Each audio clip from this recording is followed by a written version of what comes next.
Welcome back to 500 Nations. I'm Kevin Costner. For a lot of us, the most vivid picture of the Indian world has come from movies. Screen heroes fighting armies of hostile Indians. The tide has changed in movie making, thankfully, but the image of Indian warriors riding across the Great Plains still remains the universal symbol of all American Indians.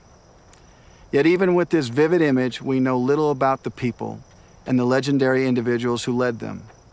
Men who fought and sacrificed everything for their nations. In this hour, we'll see the people of the plains in a different light.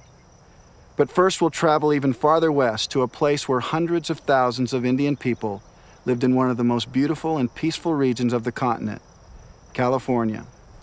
Welcome to Part 7 of 500 Nations, Struggle for the West.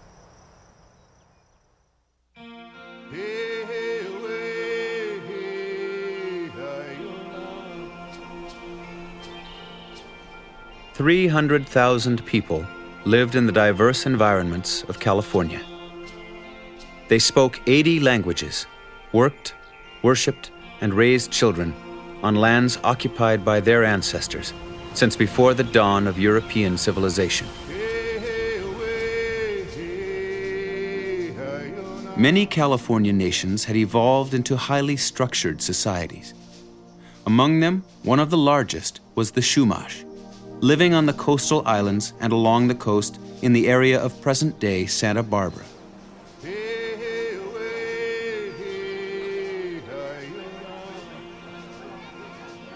Large Chumash towns supported a professional class of astrologers, priests, government leaders, and healers. Workers belonged to centuries-old craft guilds of basket and canoe makers.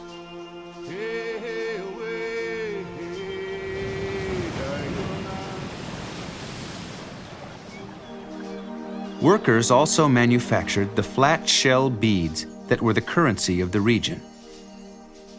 Production and control of the money supply placed the Chumash nation at the center of the Southern California economy. In the late 18th century, this complex world of the ancient Chumash and their coastal neighbors would be changed forever. In 1772, Spanish missionaries, led by Father Junipero Serra, arrived in Chumash territory. Believe me, when I saw their general behavior, their pleasing ways and engaging manners, my heart was broken to think that they were still deprived of the light of the Holy Gospel. Father Junipero Serra, Spanish missionary. Ignoring the beauty and complexity of Chumash society, the Spanish set out to convert them to Christianity by whatever means necessary. I and two of my relatives went down to the beach to catch clams. We saw two men on horseback coming rapidly towards us. My relatives were afraid, and they fled with all speed. It was too late. They overtook me and lassoed and dragged me for a long distance. Their horses running.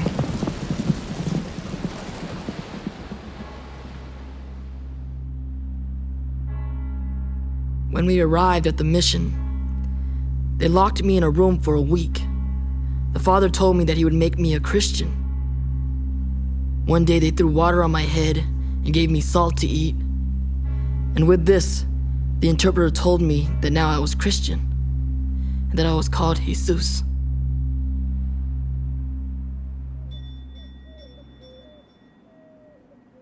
The building up of the mission into a coercive labor force didn't happen overnight. It was a gradual thing, but eventually they began forcing Indians to remove from their free way of life in their home villages and to be reduced to one central mission site to be controlled. Once a family was taken in to the missions, the missionaries separated children from their parents. All the little boys and the little girls at the age of 6 were locked up in children's barracks. So it was work, religion, and work all day long. Highly structured, highly supervised. Indian people were put to work tanning, blacksmithing, and caring for the mission herds. They made candles, bricks, tiles, shoes, saddles, and soap. Labor was strictly enforced under the discipline of the lash. And thus I existed, till I found a way to escape. But I was tracked, and they caught me like a fox. They lashed me until I lost consciousness. For several days I could not raise myself from the floor where they had laid me. And I still have on my shoulders the marks of the lashes. Hanitil kumiyai.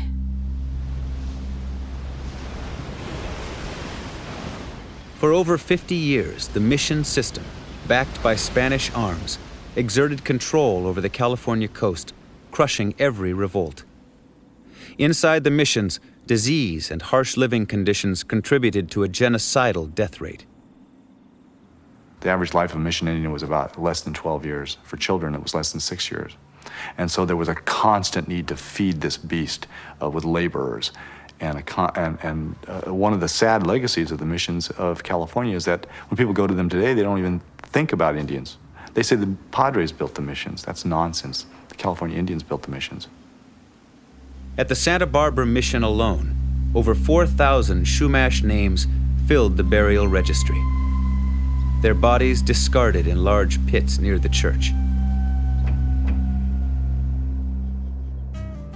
In 1821, control of California transferred to Mexico after it gained its independence from Spain. The Mexican government secularized the missions. Indian people were free to leave. But 50 years had completely transformed their world.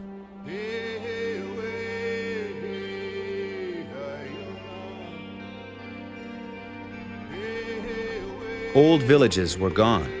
In their places were large Mexican estates.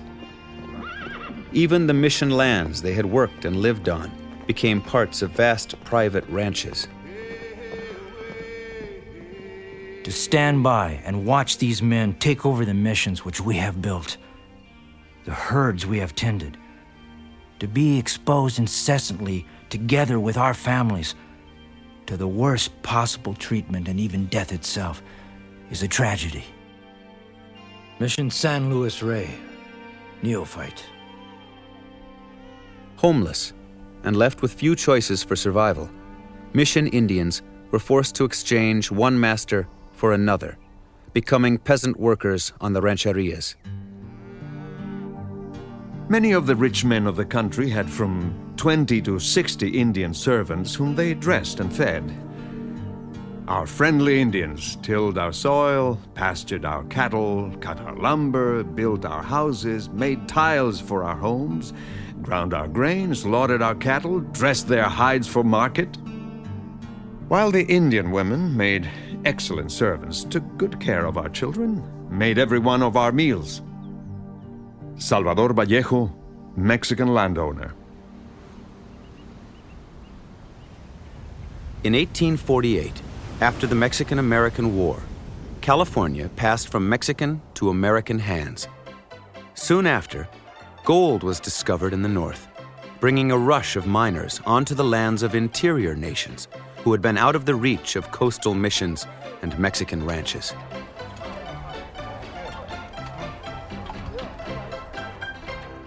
The majority of tribes are kept in constant fear on account of the indiscriminate and inhuman massacre of their people. They have become alarmed by the increased flood of immigration, much spread over their country. It is just incomprehensible to them. Adam Johnson, Indian agent. Miners came into Indian communities looking for women. Vigilante parties opened fire on men, women, and children, wiping out entire villages. It was open season on Indian people, derisively referred to as diggers. The Humboldt Times, Eureka, April 11. Headline, Good Haul of Diggers. 1 white man killed, 38 bucks killed, 40 squaws and children taken. January 17th. Headline, Good Haul of Diggers. Band exterminated. In the 1850s, while the American nation was on the verge of civil war over the issue of slavery, demand for agricultural labor in California was so high that the state legislature passed an act legalizing Indian slavery. A company of United States troops, attended by a considerable volunteer force, has been pursuing the poor creatures from one retreat to another. The kidnappers follow at the heels of the soldiers to seize the children when their parents are murdered and sell them to the best advantage. W.P. Dole, Indian Agent. Only 30,000 native Californians survived the gold rush. 10% of what had been the most densely populated Indian area north of Mexico.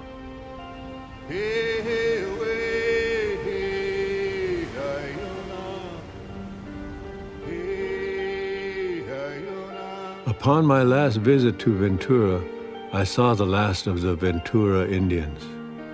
They were living in a tiny hut east of the mouth of the river. One of the old men told me they were very glad that I was not ashamed to talk the Indian language. They told me to continue in the use of it and keep the beliefs. If I did so, I would live a long time. Fernando Librado, Chumash.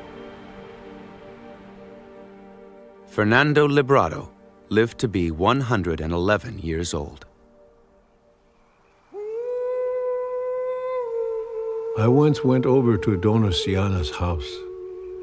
I wanted to learn the swordfish dance.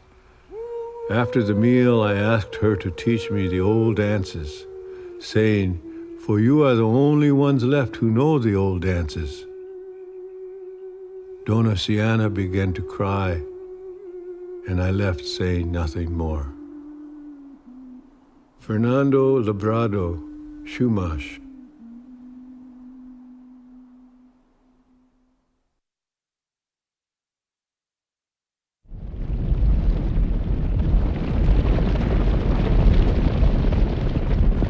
For thousands of years, the buffalo thundered across the Great Plains, a vast sea of grassland rising from the Mississippi River to the Rocky Mountains.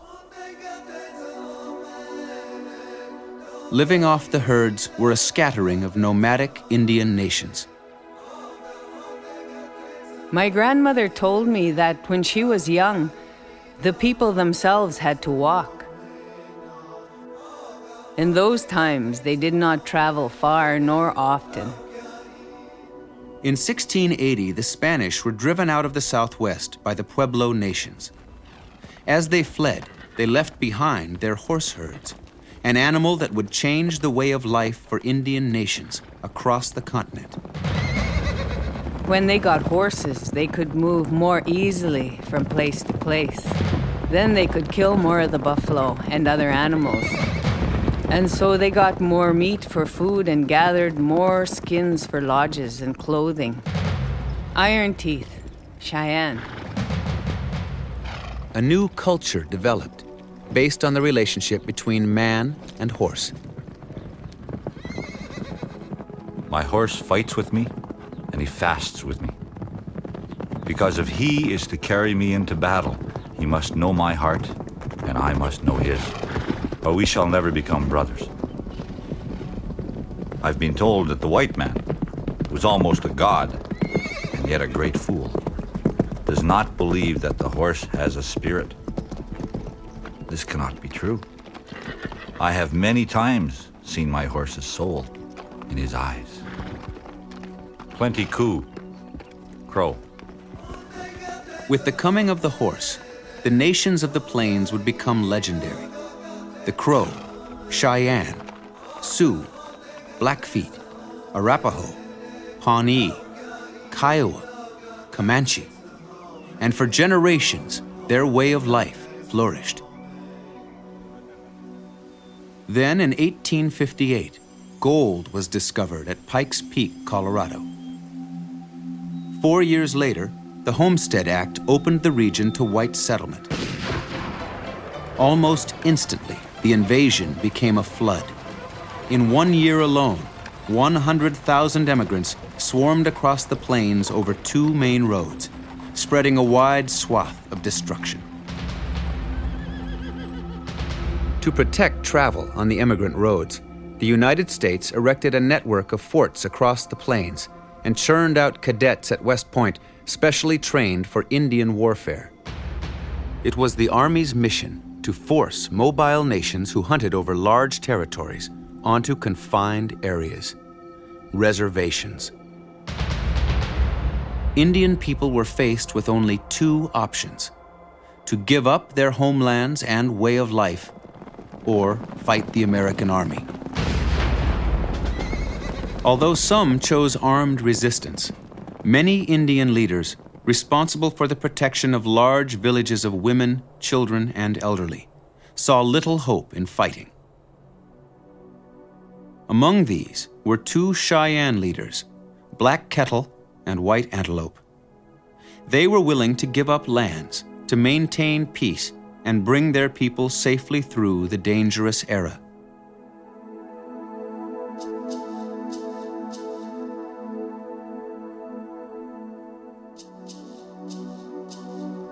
White Antelope and Black Kettle had a duty to their people to try to protect them. And to do this, they had to maintain peace. So they felt that it was their duty to go out and make peace with the United States. So they did.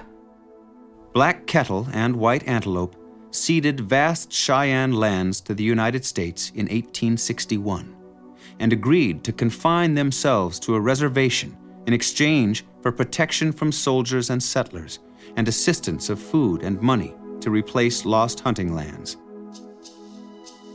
They then traveled to Washington to meet with President Lincoln. Lincoln presented Black Kettle with a large American flag and White Antelope with a Medal of Peace. But over the next 3 years, continued unrest on the plains fanned rumors of an impending Indian war.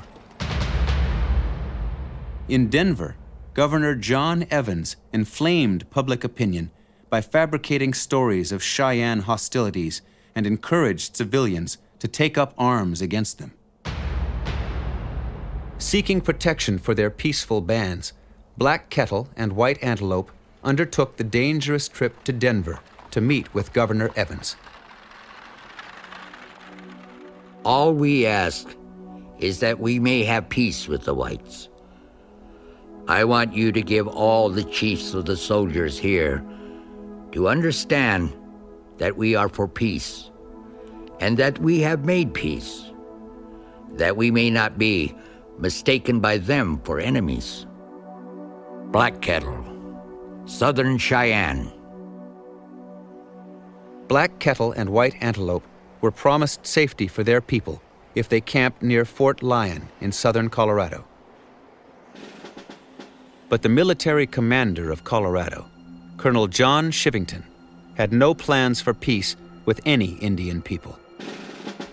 Damn any man who sympathizes with Indians. I have come to kill Indians and believe it is right and honorable to use any means under God's heaven to kill them. Colonel John Chivington. Black Kettle and White Antelope had been told where to camp and that they had nothing to fear from the U.S. Army. Why would they worry? They were under the protection of the American flag. They were under the protection of the international peace sign, the white flag. At dawn on November 29th, 1864, Chivington's Colorado volunteers rode through the snow toward Black Kettle and White Antelope's sleeping camp at Sand Creek. 2 women were out picking up wood when they seen what they thought was buffalo but it wasn't buffalo, and they threw down their sticks and started screaming and running towards the camp. Cheyenne George Bent was startled awake. I heard shouts and the noise of people running about the camp. I jumped up and ran out of my lodge. From down the creek, a large body of troops was advancing at a rapid trot.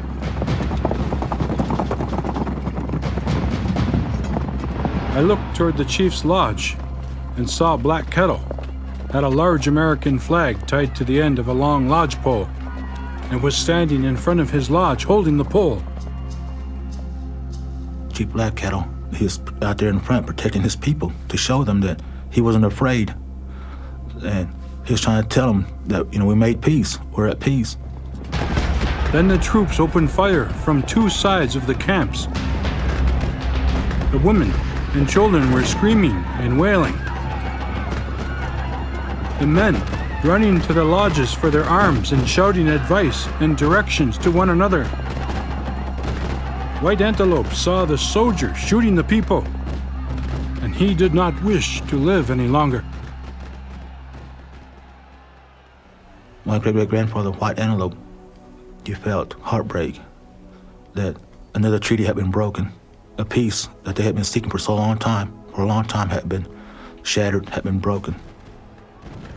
White Antelope stood in front of his lodge with his arms folded across his breast, singing the death song. And he cried. He sung his song. Nothing lives long. He raised his arms. Nothing lives long but the earth and the mountains. White Antelope, wearing the peace medal given him by President Lincoln, was shot dead in front of his lodge. Black Kettle and his wife ran toward the creek bed where people were desperately digging into the sand for protection. Before they could reach it, Black Kettle's wife was shot. Believing her dead, he ran on without her. Most of us who were hiding in the pits had been wounded before we could reach the shelter. And there we lay all that bitter cold day, from early in the morning until almost dark, with the soldiers all around us, keeping up a heavy fire most of the time. They finally withdrew about 5 o'clock. As they retired down the creek, they killed all the wounded they could find. That night will never be forgotten as long as any of us who went through it are alive.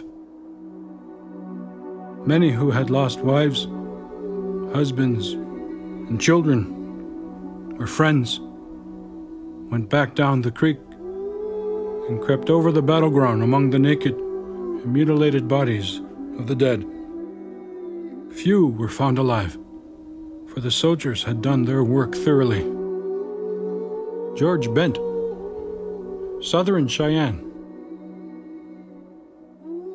Over 500 Southern Cheyenne people died. Black Kettle found his wife with 9 bullet wounds in her body, but miraculously, she was alive.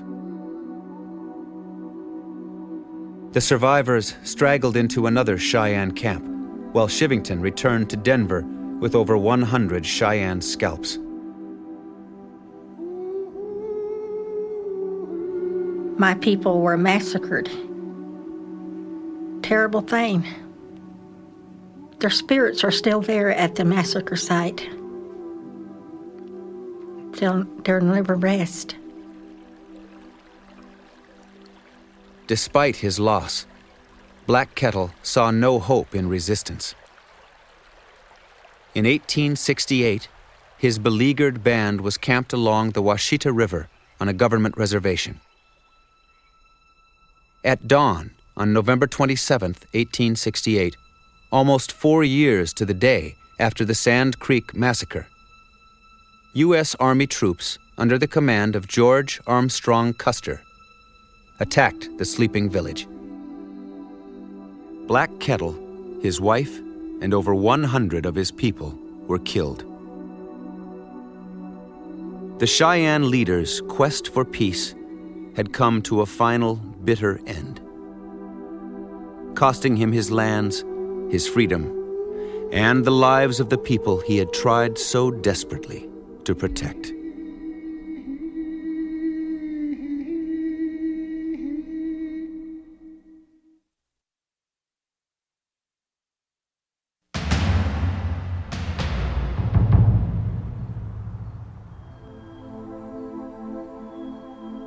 I was born upon the prairie, where the wind blew free and there was nothing to break the light of the sun. The white man has the country which we loved.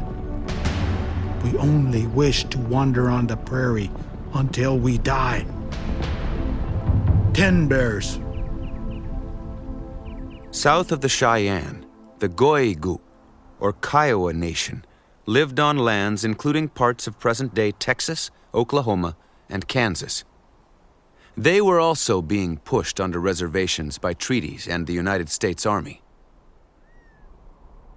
But the message of Black Kettle's betrayal resounded across the plains. The good Indian, he that listens to the white man, gets nothing. The independent Indian is the only one that is rewarded. Sit daide, Kiowa. To many, the only path open was armed resistance. A growing number of Kiowa rallied behind an uncompromising leader, Setdaide. A long time ago, this land belonged to our fathers. But when I go down to the rivers, I see camps of soldiers on its banks. These soldiers cut down my timber, kill my buffalo. And when I see that, my heart feels like bursting.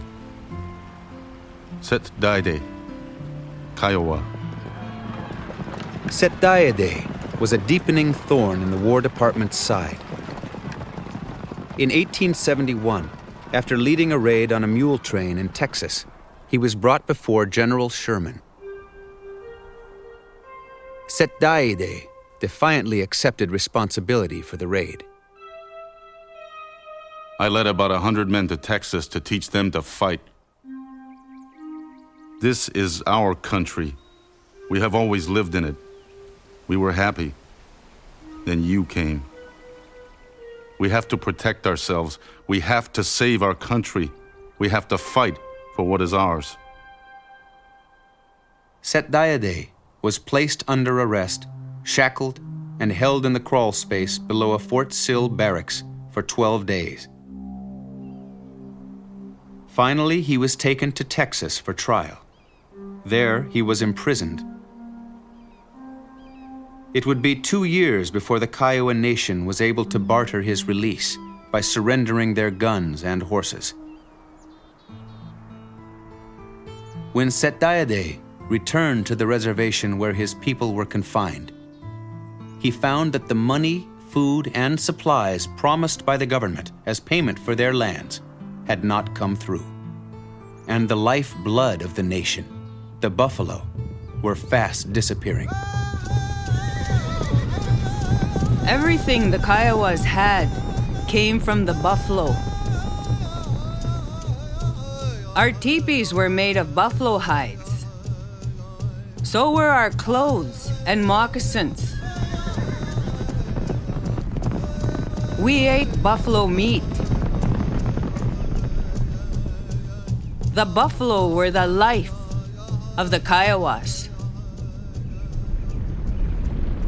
The U.S. recognized that without the buffalo, the Plains nations could not survive and would have little choice but to remain on reservations and live off the meager government rations. White buffalo hunters with high-powered Sharps rifles were encouraged in, and the slaughter began.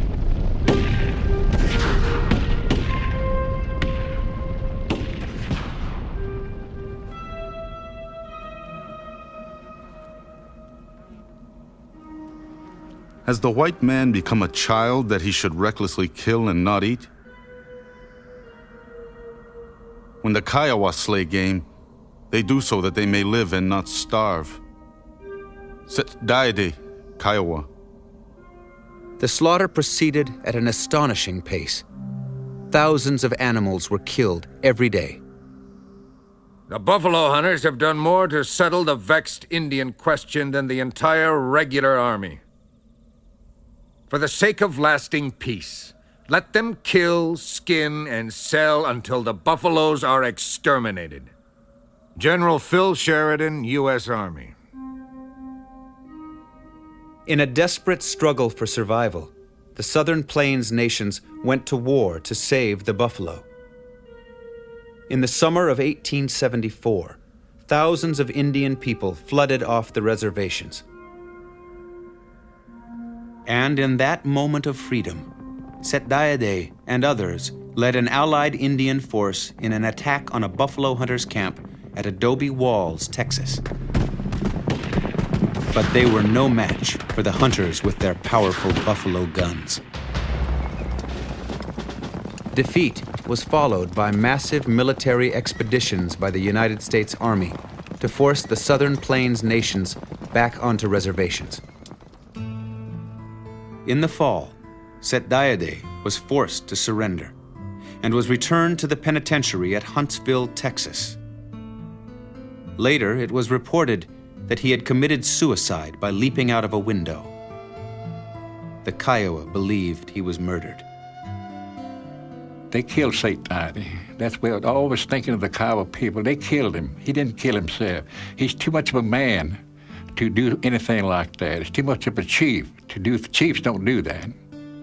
By winter, all Kiowa bands had been forced back to the reservation. The following spring, the last of the Cheyennes surrendered, followed soon after by the last free Comanche. Determined to break the Southern Plains nations forever, the Army rounded up 10,000 Indian horses. Almost 1,000 were shot. The rest sold at auction. By 1890, the buffalo population of 50 million had been reduced to fewer than 1,000. The war to save the buffalo and a way of life had been lost. The Kiowas were camped on the north side of Mount Scott, those of them who were still free to camp. One young woman got up very early in the morning. The dawn mist was still rising from Medicine Creek. And as she looked across the water, peering through the haze, she saw the last buffalo herd appear, like a spirit dream. Straight to Mount Scott, the leader of the herd walked. Behind him came the cows and their calves, and the few young males who had survived. As the woman watched, the face of the mountain opened.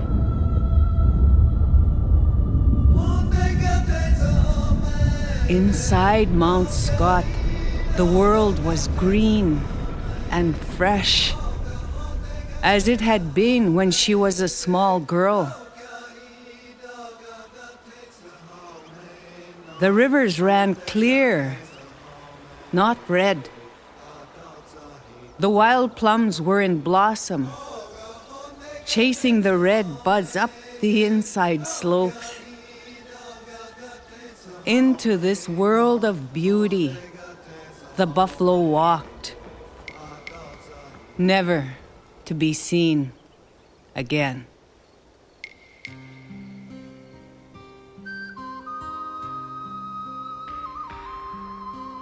Sometimes at evening I sit looking out.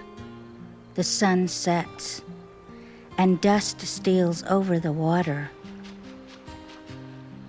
In the shadows, I seem again to see our Indian village, with smoke curling upward from the lodges. And in the river's roar, I hear the yells of the warriors, the laughter of the little children as of old. It is but an old woman's dream.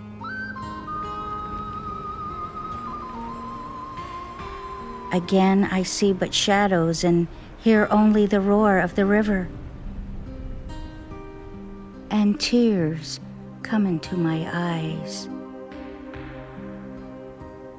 Our Indian life, I know, is gone forever.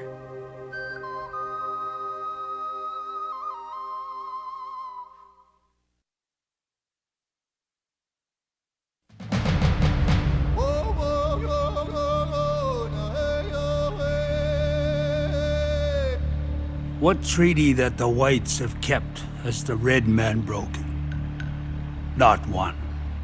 What treaty that the white man ever made with us have they kept?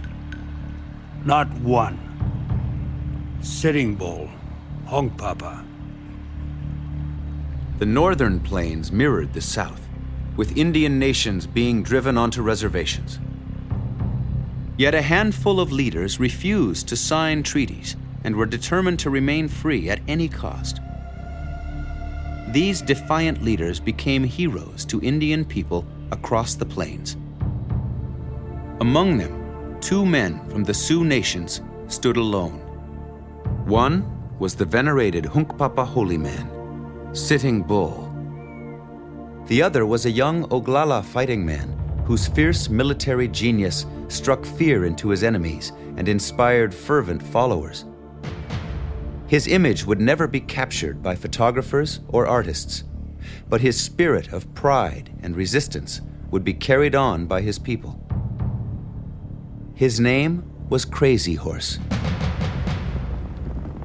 In the summer of 1876, thousands of Cheyenne, Arapaho, and people from many Sioux nations fled the reservations to join Sitting Bull and Crazy Horse in a great encampment along the Little Bighorn River in present-day Montana. The gathering, possibly the largest in Plains history, swelled to 8,000, with camp circles stretching for miles. The Indian people were well aware that this could be their last great celebration of freedom.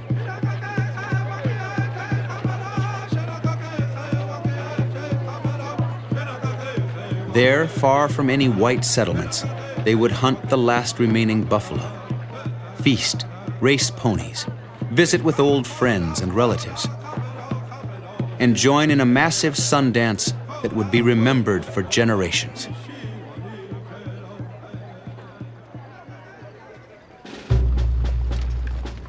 On June 25, 1876, as the United States prepared to celebrate 100 years of freedom, 5 companies of the 7th Cavalry under George Armstrong Custer advanced on Sitting Bull's camp. It was not until the dust from the 7th Cavalry rose over the hills that the startled encampment learned of the troops. 2 Moons, leader of the Northern Cheyenne, was swimming in the creek. I looked up the Little Horn towards Sitting Bull's camp. I saw a great dust rising. It looked like a whirlwind. Women were screaming and men were letting out war cries. We could hear old men calling, "Soldiers are here! Young men, go out and fight them!" Crazy Horse rode through the camp gathering his men as Custer's surprise attack stirred panic among the women and children. Children were hunting for their mothers. Mothers were anxiously trying to find their children. The air was so full of dust I could not see where to go. Wooden Leg, Northern Cheyenne. While the young men rode into battle, Sitting Bull rallied the men still in camp to protect the women and children. The Hunkpapa under Gall and the Oglala under Crazy Horse quickly rode out and counterattacked. Many hundreds of Indians on horseback were dashing to and fro in front of a body of soldiers. The soldiers were on the level valley ground and were shooting with rifles.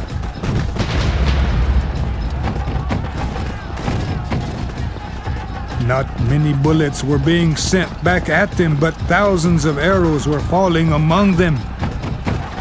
Wooden Leg, Northern Cheyenne. A big dust was whirling on the hill, and then the horses began coming out of it with empty saddles. Black Elk, Oglala. The battle was over in less than half an hour. Custer, 260 men of the 7th Cavalry, and as many as 150 Indian people lay dead. Cheyenne survivors of the massacre of Black Kettle's people along the Washita River exulted in the death of Custer, the man they called Woman Killer.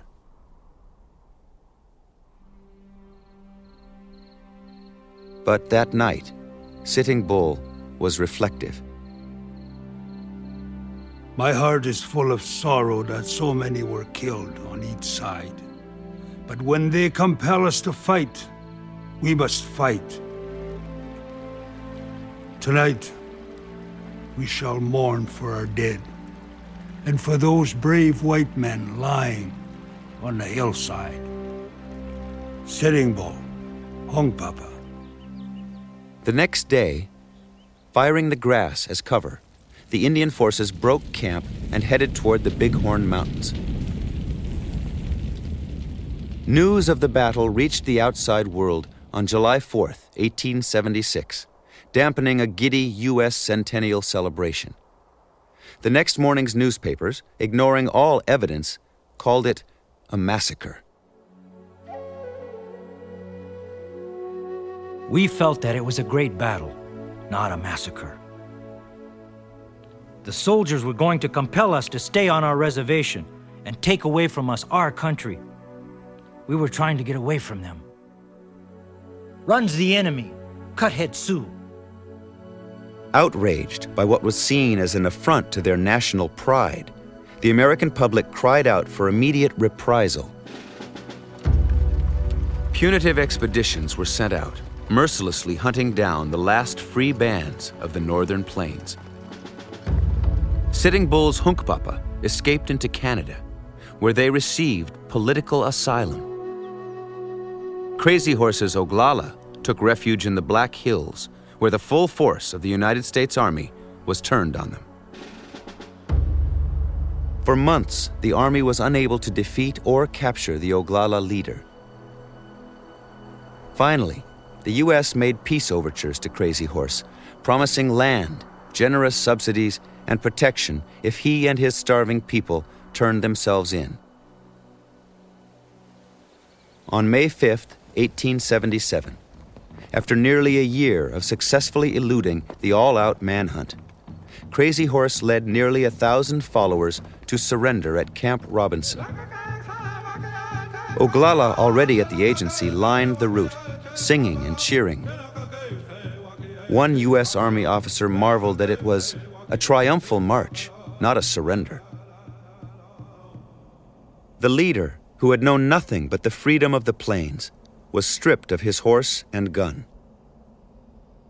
Then, 4 months later, on September 5th, 1877, believing he was going to a meeting with the commander of Fort Robinson, Crazy Horse was led past an armed guard to the doorway of a building. Inside was a small barred cell, 3 feet wide by 6 feet tall. Crazy Horse resisted. A soldier thrust a bayonet into his back. That night, as Crazy Horse lay dying, he told his father, "Tell the people, it is no use to count on me anymore."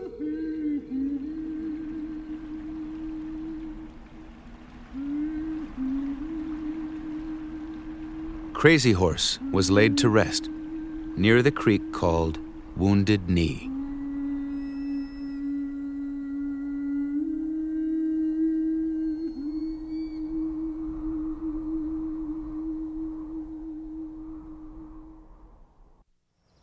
As Americans, or people in any free society, we cherish our independence and know that the cost to secure this hard-won commodity is often measured in human lives. Think for a moment, what would happen if your freedom was placed at risk? Is it any wonder then that Indian nations fought to preserve theirs? Now imagine the unthinkable, being conquered. You're forced onto barren land and have no choice but to live under the control of the conquering government. In this last hour, we'll take you to the reservations of the 1800s, to the stark, bitter truth about the loss of freedom. But first we go to the epic struggles of two impassioned leaders whose resourcefulness and daring are synonymous with courage. Leaders whose words remain among the most moving in the history of the world, Chief Joseph and Geronimo.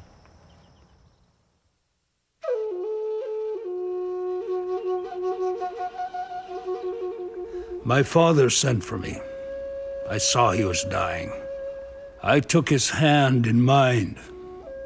He said, "My son, never forget my dying words. This country holds your father's body. Never sell the bones of your father and your mother." I pressed my father's hand and told him I would protect his grave with my life. I buried him in that beautiful valley of winding waters.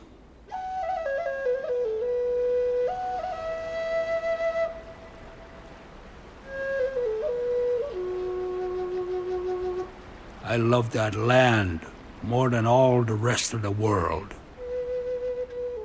Chief Joseph, Nez Perce. Upon his father's death, 31-year-old Hinmutuyahlatquit, known as Chief Joseph, became head of a band of Nez Perce whose home was the Wallowa Valley, 250 miles east of present-day Portland, Oregon. Famed for their selective breeding of horses, particularly the Appaloosa, the Nez Perce had always been friends to the Americans. But with the opening of the Oregon Territory and the end of the American Civil War, white settlers, cattlemen, and gold miners came to covet the rich Nez Perce land. Ignoring their long friendship with the Indian nation, the U.S. government supported the settlers' claims. In 1877, General Oliver Howard entered the Wallowa Valley with orders from Washington to remove the Nez Perce by treaty or by force.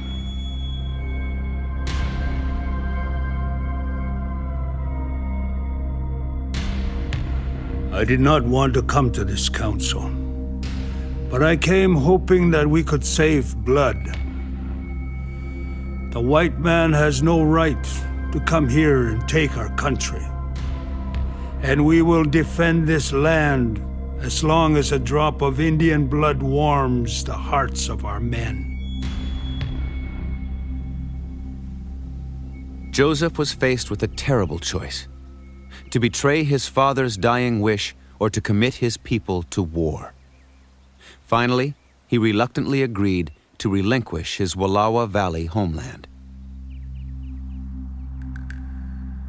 Despite Joseph's concessions, tensions remained high.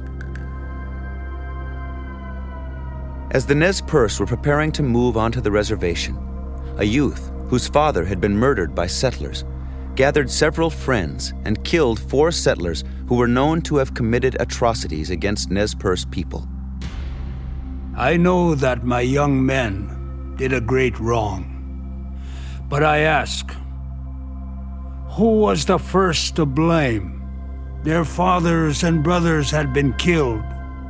Their mothers and wives had been disgraced. They had been told by General Howard that all their horses and cattle were to fall into the hands of white men. I would have given my own life if I could have undone the killing of white men by my people. Chief Joseph, Nez Perce. When 7 more whites were killed, General Howard sent a military force against the Indian nation. Nez Perce leaders responded by dispatching a truce delegation under a white flag to meet Howard's advancing army. Howard's men opened fire.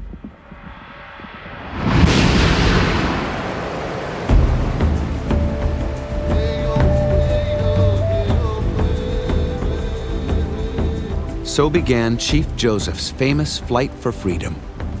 Over 700 men, women, and children, with sick and elderly, enduring a 1,800-mile fighting retreat. The struggle would capture the imagination of the American public. Newspaper accounts made Chief Joseph a household name.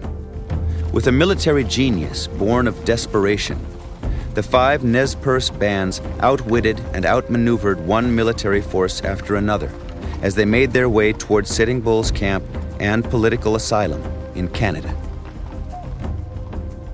Circling through the mountains, canyons, and plateau prairies of Idaho, crossing the high ridges of the Bitterroot Mountains into Montana and Wyoming, colliding with frightened tourists in the newly created Yellowstone Park, the Nez Perce fought off in turn 4 armies commanded by veteran Civil War officers.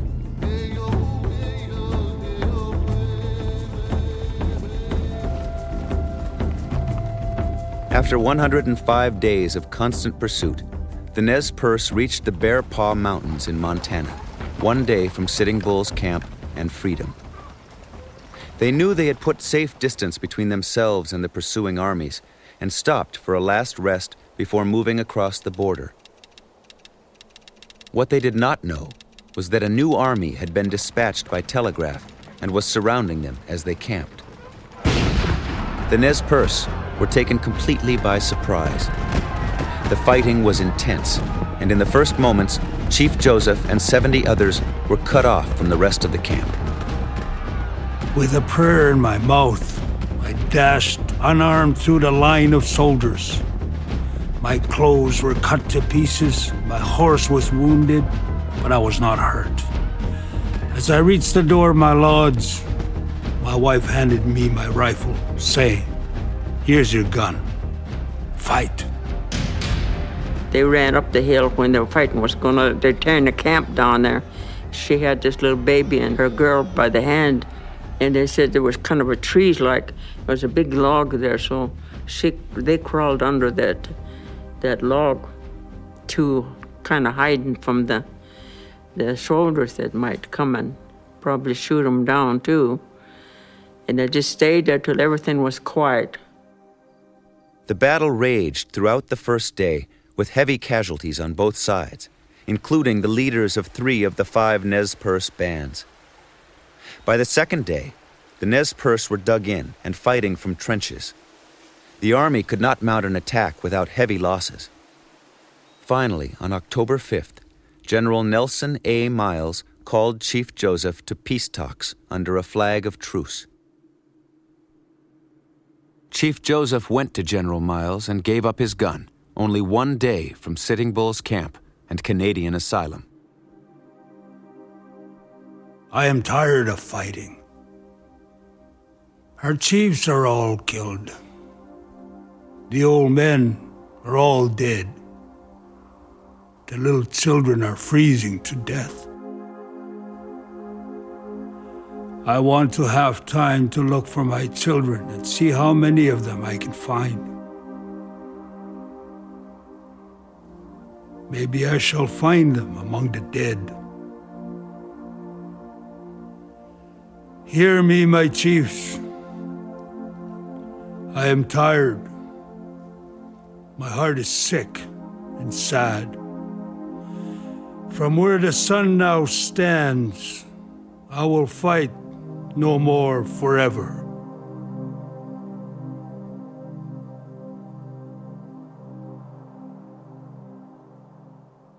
But the United States would not honor the terms of Chief Joseph's surrender.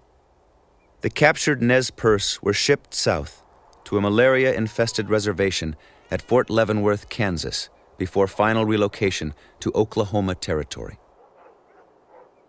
Chief Joseph had put down his gun, but he had not given up the struggle for his homeland.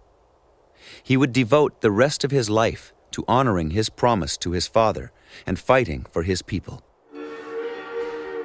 He traveled to Washington, D.C., where he passionately argued his case before Congress. I have heard talk and talk, but nothing is done. Good words do not last long unless they amount to something. It makes my heart sick when I remember all the good words and all the broken promises.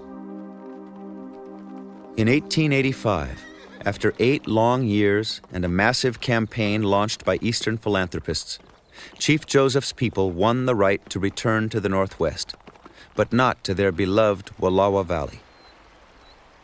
The cattlemen who occupied it threatened to kill Chief Joseph if he returned. Forever banished from his country, Joseph and 150 members of his band were taken under military escort to a reservation in Washington Territory. There, in exile, Chief Joseph would die. The doctor that was there to examine the Joseph, his plea was that Joseph lost his life account of his broken heart.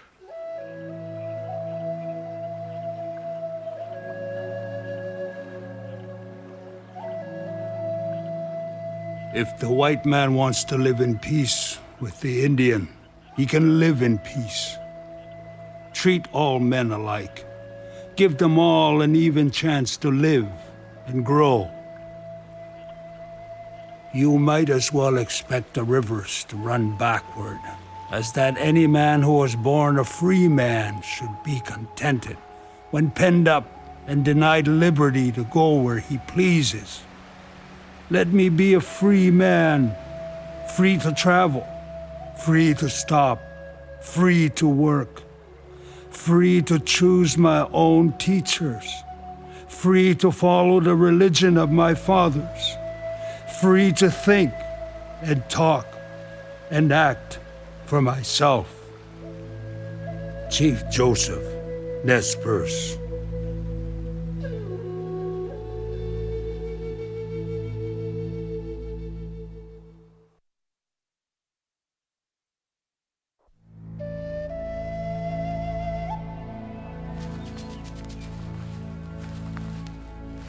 When I was young, I walked all over this country, east and west, and I saw no other people than the Apaches. After many summers, I walked again, and I found another race of people had come to take it. Cochise, Chokonen. When California became part of the United States in 1848, a new flow of military and civilian traffic headed west. Many, bound for Southern California, took a route near the Mexican border that went through the lands of Apache nations, the Chokonen, Bidonkahe, Nidnai, and Cheyenne Apache. The Apache had a long and successful history of defending their lands against aggressive Spanish and Mexican invaders. But as the newest arrivals, the Americans, crossed their lands, most Apache held no grievances against them, and their leaders made every effort to accommodate the travelers. At last in my youth came the white man.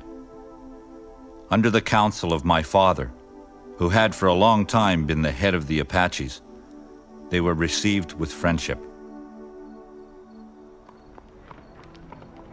Soon their numbers increased, and many passed through the country. We lived in peace. Cochise, Chokonen. In February of 1861, a charismatic Chokonen leader, Cochise, was summoned to a meeting with an inexperienced army lieutenant named George Bascom. Bascom accused Cochise of kidnapping a child from a nearby ranch. Cochise denied that any of his band had done the kidnapping. Bascom accused the chief of telling a lie. Cochise was very proud of making his word good, and no greater offense could have been offered him. Taklugi, Nidnai. Bascom ordered Cochise arrested, but the Apache leader escaped through heavy gunfire. The men who accompanied Cochise were held by Bascom and executed soon after. At last your soldiers did me a great wrong. And I and my people went to war with them. Cochise, Choconen. Cochise cut off passage through Apache Pass. The United States responded by sending General James Carleton to establish Fort Bowie in Apache Pass. There is to be no council held with the Indians. The men are to be slain whenever and wherever they can be found. The women and children may be taken as prisoners. I trust that these demonstrations will give those Indians a wholesome lesson. But the long and intense efforts of the United States Army would have little success. Based at his stronghold high in the rocky Dragoon Mountains, Cochise fought a successful guerrilla war against the U.S. cavalry for the next 9 years. Finally, in 1872, General Oliver Howard traveled to Cochise's stronghold to sue for peace. Cochise agreed to lay down his arms for a promise that his people would be allowed to live on their own land in Apache Pass. Howard's promise would hold true through the remaining 2 years of Cochise's life. Then, in 1876, the United States dissolved the Apache Pass Reservation and ordered the people to the barren San Carlos Reservation. The Creator did not make San Carlos. It is older than He. He just left it as a sample of the way they did jobs before He came along. Take stones and ashes and thorns, and with some scorpions and rattlesnakes thrown in, dump the outfit on stones, heat the stones red hot, set the United States Army after the Apache, and you have San Carlos.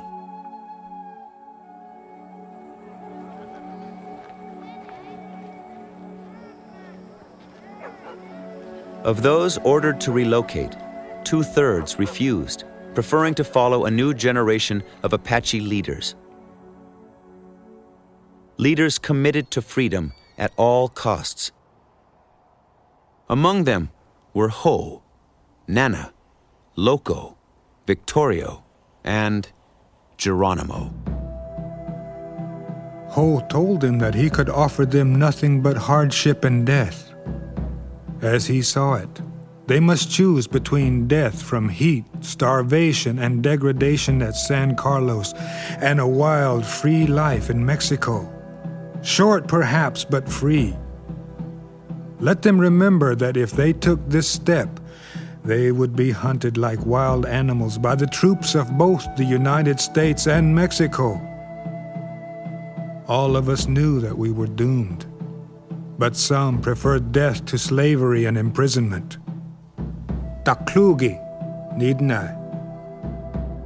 Geronimo's strength of will had been forged much earlier when his wife, children, and mother were killed in a Mexican raid on his village. He had been away from home and came back and found his entire family scattered all over in the yard, dead. The Americans and the Mexicans rode horses with shoes, and so he knew that they were the ones that had come and destroyed his family. And he made a vow then that he would kill every Mexican and every American that he saw. Now he would lead the Apache through their greatest test. The final Apache resistance was a monumental expression of human pride and love of freedom. We are vanishing from the earth. Yet, I cannot think we are useless, or God would not have created us. For each tribe of men God created, He also made a home. In the land created for any particular tribe, He placed whatever would be best for the welfare of that tribe.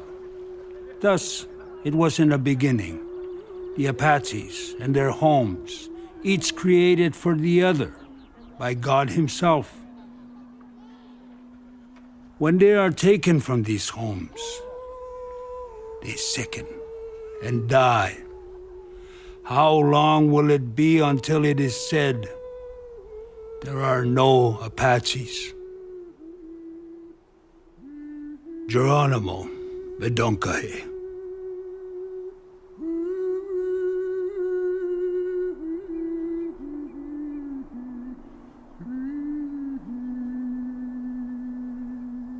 For a decade, the Apache surmounted overwhelming odds.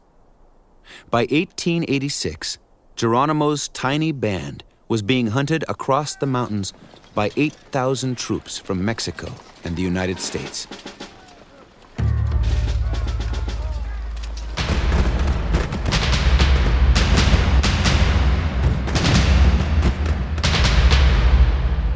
He was losing all his warriors and his family. He could never beat them because there was always somebody there, and there were so many.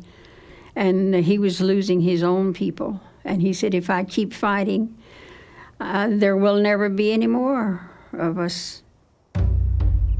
At that time, Geronimo's band consisted of 17 men. He had also Lozen, known as the woman warrior. Geronimo was handicapped by the presence, too, of women and children who must be defended and fed. Nobody ever captured Geronimo. I know. I was with him. Anyway, who can capture the wind? Da klugi, nidnai. On September 3rd, 1886, Geronimo turned himself in to General Miles, who had already made his reputation as the man who finally caught Chief Joseph. As a condition of surrender, Miles promised Geronimo that his band would be taken into custody for only a short while before being released to a reservation in the Southwest. But Miles lied. Geronimo's people, and even Apache peacefully settled at the San Carlos Reservation, were shipped to Indian prisons in Florida. I was born as a prisoner of war. They promised us in the beginning that we would be held prisoners for 2 years, which went into 28 years. And I'm almost sure we're the only tribe that ever served that many years in prison.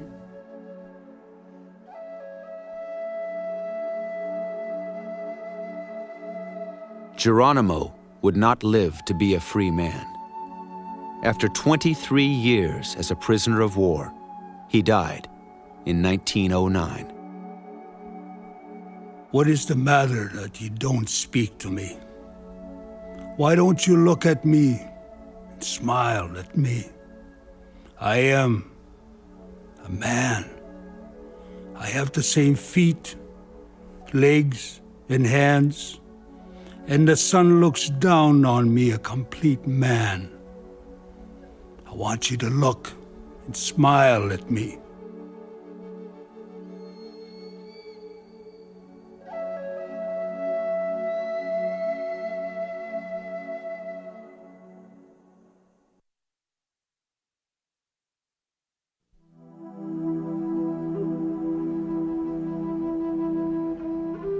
By the late 1800s, reservations had become virtual concentration camps. Most were on barren lands, useless for farming and devoid of game. Indian people were forced to live off of U.S. food rations, promised in treaties in return for their lands. Providing subsidies and food for over 200,000 Indian people was big business. The distribution system quickly became a corrupt network of government agents and their partners, known as the Indian Ring. If they bring any goods for the Indians, the agents live off of them. And pay has been taken by the agents. And they have put money in their pockets. The steamboat came in the night and took away boxes of goods so that the Indians would not know it. Struck by the Yankton. Robbing nations of their meager government subsidies, the Indian Ring left the people in abject poverty. And they hoped It seems to me to take away the spirit of the people, so that we become more docile, so to speak. We would then only depend upon them for the way to be. We would have to go to whoever brought out the rations. I noticed a small group of Indians who sat under a tree. All were dirty, ragged, and lean.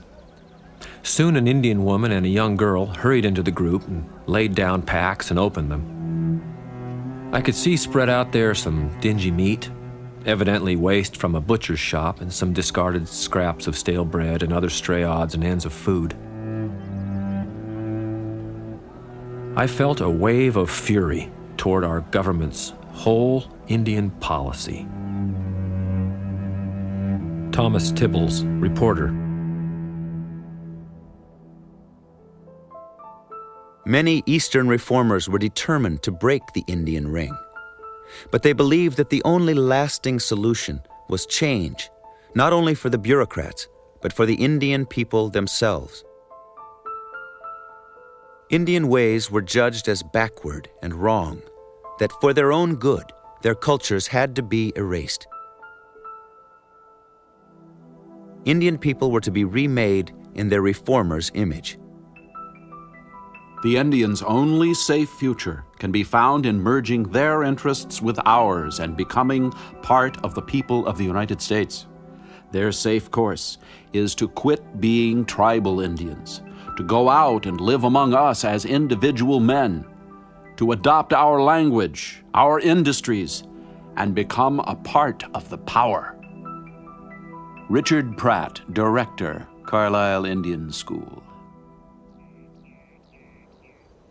The policy of stripping Indian people of their cultures became official with the 1887 passage of the General Allotment Act. The act broke apart communal land holdings, assigning plots to individuals in an effort to force them to live like white farmers. As long as Indians live in villages, they will retain many of their old and injurious habits. Heathen ceremonies and dances, constant visiting. I trust that before another year is ended, they will generally be located upon individual land or farms. Government Commissioner. Supported by an alliance of Eastern reformers and Western land speculators, allotment attacked both the sovereignty of Indian nations and the fundamental concept of land belonging to all the people. This is only another trick of the whites to take our land away from us. And they have played these tricks before. Hollow Horn Bear, Oglala. The allotment system was ripe for massive fraud. Corrupt agents declared small children, dogs, and horses as allottees, then seized their lands and sold them. Indian orphans were shuffled off to white families who adopted them to obtain title to their allotments. After allotment plots were handed out to Indian people, the U.S. government was free to sell the remaining reservation lands to whites. During the allotment period, Indian nations would lose 2/3 of the little land that remained in their hands. 2 years after the passage of the Allotment Act, Oklahoma Indian Territory was officially opened to settlers.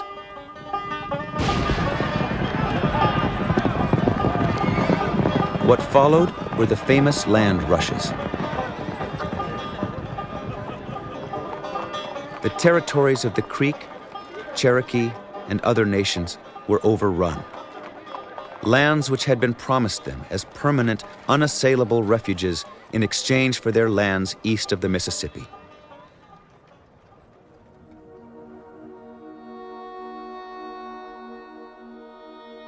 But of all the government policies designed to end Indian cultures, the cruelest was yet to come. Indian people would be robbed of even their children. Across the country, Indian children, some as young as 4 years old, were taken from their parents, often by force, and sent to boarding schools.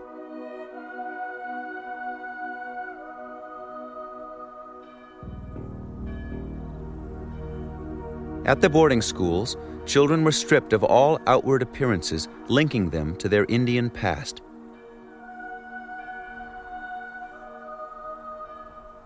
Our belongings were taken from us.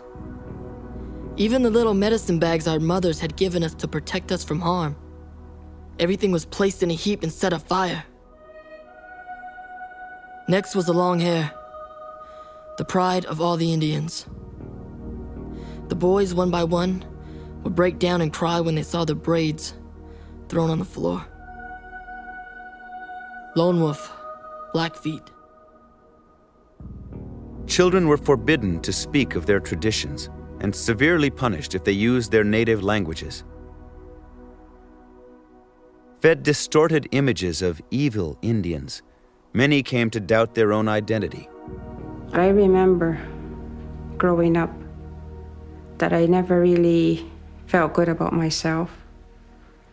We were taught to be ashamed of who we were and who we are. And it hurts when you're young and you're trying to understand.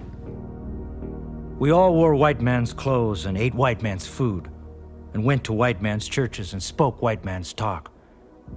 And so after a while, we also began to say Indians were bad.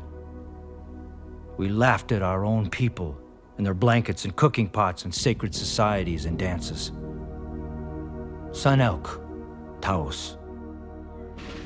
Many boarding schools were set up in converted military posts, where for decades soldiers had been trained to fight Indian people.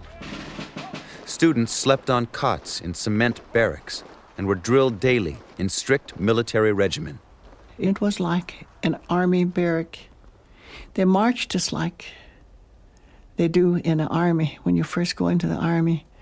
We marched to school, we marched to eat. They took us to church, we marched to church. We lived kind of an army-style life. And we went to school that way. If we thought the days were bad, the nights were much worse. This was the time when real loneliness set in. Many boys ran away, but most of them were caught and brought back by the police. We were told never to talk Indian, and if we were caught, we got a strapping with a leather belt. I remember one evening when we were all lined up in a room, and one of the boys said something Indian to another boy. The man in charge caught him by the shirt and threw him across the room. Later we found out his collarbone was broken. The priest would take a leather harness strap and he would beat my husband. And every time that strap would come down on him, how he would repeat to himself, "I'll never forget my language." He was thinking that, "I will never forget my language." The boy's father, an old warrior, came to the school. He told the instructor that among his people, children were never punished by striking them. That was no way to teach children. Kind words and good examples were much better. Lone Wolf, Blackfeet. Each day stretched into another endless day. Each night for tears to fall. Tomorrow, my sister said. Tomorrow never came.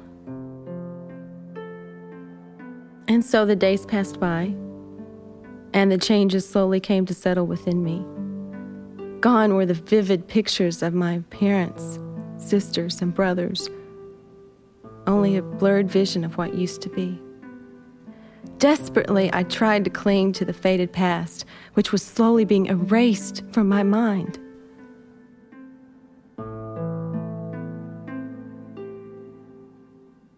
For traditional cultures, the effect was devastating. Boarding school graduates returned to the schools and encouraged new students, fresh from the reservations, to give up their traditions. Don't look back. All that has passed away. This country through here is all improved. You saw when you were coming. Cities, railroads, houses, manufactories. Boys, this was once all our country, but our fathers had not their eyes open as we have. Now, the only way to hold our land is to get educated ourselves. Henry Jones, Creek. But the home cultures were not altogether powerless against boarding school invasion. Many held firmly to their traditions, and returning graduates who did not readapt found they had no place in their old world. It was a warm summer evening when I got off the train at Taos Station. The first Indian I met, I asked him to run out to the pueblo and tell my family I was home. The Indian couldn't speak English, and I had forgotten all my pueblo language. Next morning, the governor of the pueblo and 2 war chiefs came into my father's house. They did not talk to me. They did not even look at me. The chief said to my father, "Your son, who calls himself Raphael, has lived with the white men. He has been far away. He has not learned the things that Indian boys should learn. He has no hair. He cannot even speak our language. He is not one of us." Sanok, Taos. These things that made life for us the most important thing, these were the things it took away from us. And today, so many of our Indian children have forgotten their language, even here on our reservation, because they took that language away from us, our language that God gave us.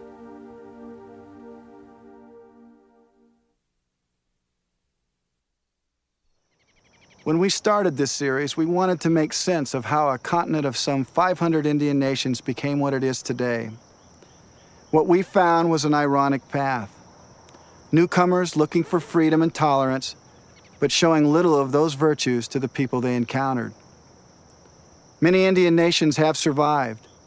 Today, there are over 10 million Indian people in North America, with 2 million in the United States alone. They no longer face conquistadors or invading settlers, but they continue to deal with the complex struggle to maintain their cultures and quality of life. It's difficult to explain, the native people are like a root, where everything grows there. It's their community, it's their land. And that's where they live. That's where they are born. That's where they have their grandparents buried. The ancestors were there. Their language is there. Everything is there. And then you ask them to change their way of life. So you carry them away. I say it's just like when you try to plant a tree, let's say a spruce tree, in a desert land. Even though you put water in it, it's going to dry, it's going to die. Our people, our families had been telling us all these stories all these many years. And at last, we finally set foot and walked in the areas and slept in the country where our grandmothers and grandfathers started from.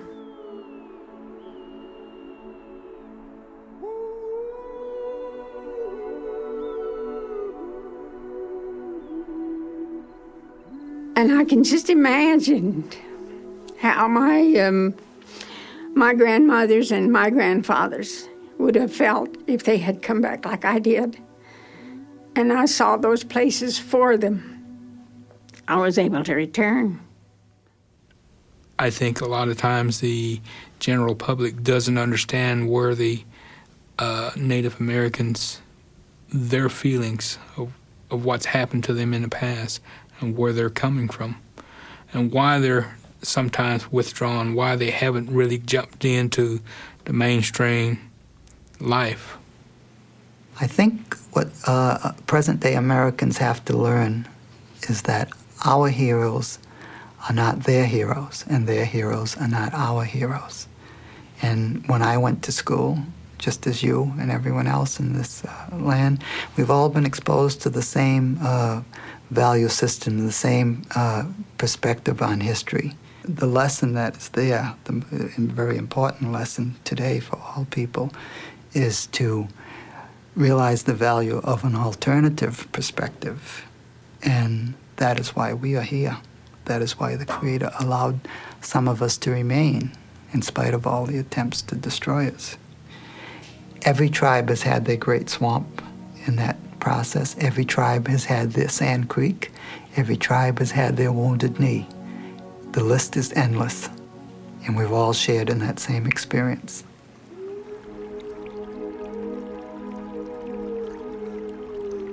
I went to a meeting at Wounded Knee in November when there was snow all over the ground, and we were on our way to the burial site. I could not help but think back, and there was a feeling there. There was a feeling that those that were there in the grave were trying to tell me something, and it brought tears to my eyes. And I stood there, and there was a spirit that came over, and I could feel that spirit. It was the Spirit of God.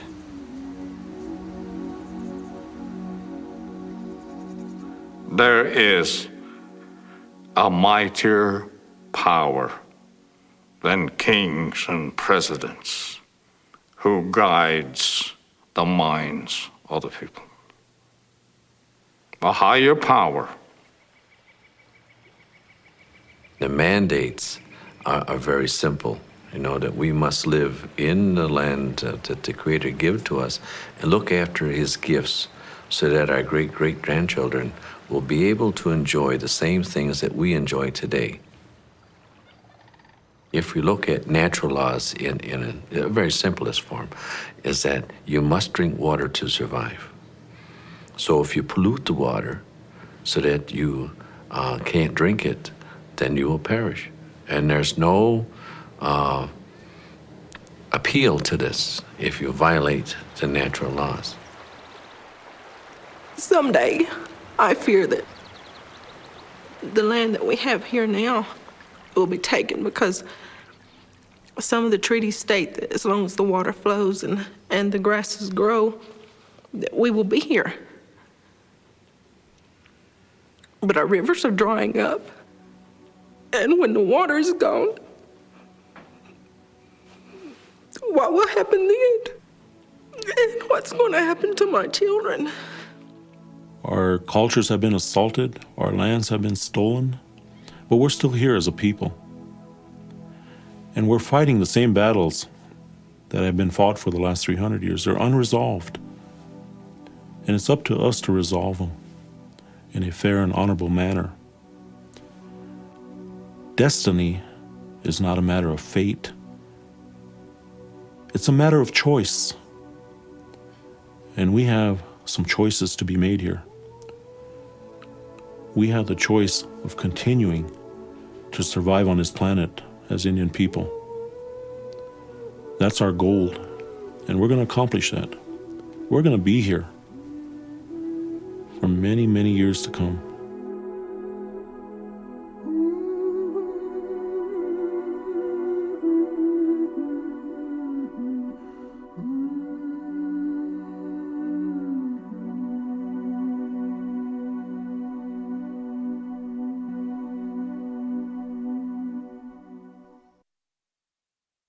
Tall Oak of the Narragansett Nation said it was his destiny, perhaps that of all Native people, to be the conscience of America, to see that the tragedy of the past would never be repeated.